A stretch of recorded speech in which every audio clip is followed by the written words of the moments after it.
Hello, my name is Kash and I'm in Mr. Bellinger's 5th grade class. And my topic is on my first deer. Cock-a-doodle-doo! It's 4 a.m. and I'm in the state of South Carolina, home of Gamecocks. Nope, not here for SEC football, but here for my first hunting trip with my dad. You see, since I was 4 years old, I've been tagging along with my dad to his deer stand.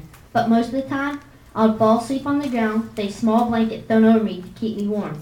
But here in South Carolina, it's a whole different world.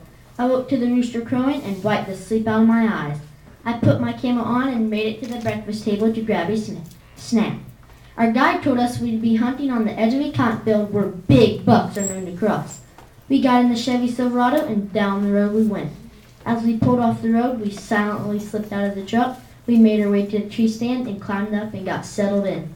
It wasn't long before the sun began to creep up. I could hear the woods begin to come alive, from the tweets of small birds to the bark of a gray squirrel. It's amazing what happens when the sun comes up.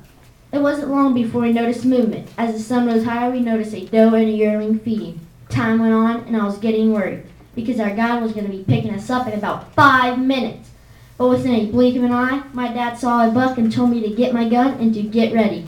I got my gun up with little time to spare. I lined up the crosshairs on the shoulder of the buck and let off my safety. I fired off a round that cracked through the woods like a cowboy cracking his whip. Bam! The buck dropped like a WWE wrestler hitting the mat.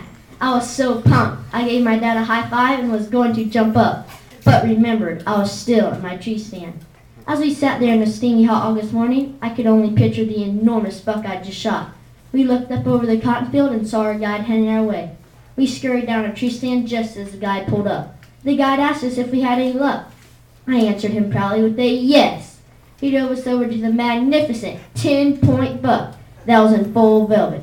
He was actually a 3-point buck, but was as great as any 10-point buck at that moment.